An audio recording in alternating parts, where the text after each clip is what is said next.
Alright, so today I wanted to talk a little bit about, I've seen two different articles recently, various contacts, friends posted to Facebook about major food suppliers really making a big push towards providing organic foods as the majority of their products. One of them was Costco and the other one being Aldi.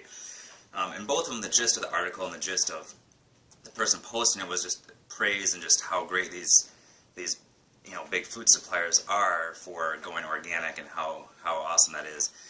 I'm not going to get into a lot of the research and stuff as far as on organic food and whether or not it's better for you or not. But I just want to sort of take a step back here and just sort of talk about and really pose the question is, I think the organic trend, the trend for wanting organic foods or non-GMO foods or gluten-free or dairy-free or whatever it might be, are really fueled by the same mentality that, people look around to themselves, to loved ones, and what we see is that as a nation, as individuals, we're by and large getting more and more unhealthy, more and more unfit each and every year. When you look at the statistics of how many adults in the United States are overweight and obese over the last 3 or 4 decades, it's really quite scary. You can go and look at some of the maps where they sort of change the shading as people's BMIs increase over the years. It's pretty drastic, the change over the last couple decades in particular, as far as almost every single, it's now the norm to be overweight as opposed to be at a healthy body weight. And so I think people are looking for why this is happening. They want to. It's easy to pinpoint. It's the chemicals or the pesticides on the food, or it's something to do with the genetically modified foods, or it's the gluten. It's really easy, and it sounds nice to pinpoint those things. But here's I guess my takeaway, my prediction. I think we'll see more and more food companies, as they're smart marketers and they know how to sell their products, switch into organic foods. And first, you need really to understand that the regulations on organic foods are not as great as everybody thinks they are. But the ins and outs of what makes something organic and how good that really is too long for this short clip that I want to do now. That's maybe something I'll delve into on another day if there's some interest in hearing thoughts on that and how good or bad organic stuff really might be for us. But I think the notion that having more organic food, or like I said, whether it's organic food and GMO free tend to be the really popular ones. That people will throw those things out there, and if it's organic and non-GMO, then it is automatically healthier. It's automatically good for us. And I think that that's not the case. You can look at over the last decade in particular, there's data collected for average carbohydrate consumption in Americans, and it's decreased. Sugar intake has decreased. By and large, people are eating quote-unquote healthier, or what people would consider to be healthier foods. I very rarely sit down with a nutrition consult or an initial assessment with a client and have them, acknowledge that they eat like complete crap. More often than not, they say, oh yeah, I eat really good. That's not the problem. I eat fine. But if you're overweight, you're really not eating fine. You might be eating good, nutrient-dense, lower-calorie foods, but you're overeating. You're overeating for your energy needs. So these organic food places, as they pop up, Aldi or Costco or whoever else follows suit and starts to provide a larger push for organic produce or organic meats. If our portion control doesn't improve, if our activity levels don't improve, we're going to continue to become more and more overweight. We're not going to become healthier. The one thing that's probably the most strongly correlated, and a lot of people knock BMI and talk about body weight.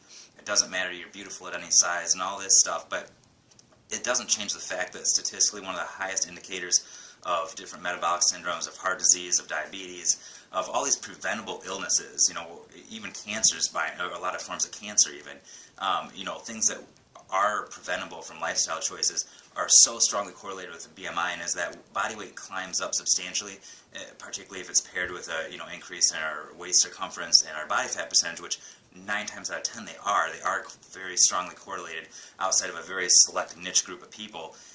As long as those numbers are going up, we're going to continue to have health problems in our country. So you can eat pure, all organic, no GMOs, and our country will continue to have rising obesity rates, more and more people being overweight, more, body weight related illnesses such as heart disease and diabetes and certain forms of cancer, loss in bone density, and all these types of things. And on top of that, I would wager to bet you anything, and if I had a good chunk of money to fund a study, I would love to see it done, because I guarantee you what would happen is if you had a group who was over-consuming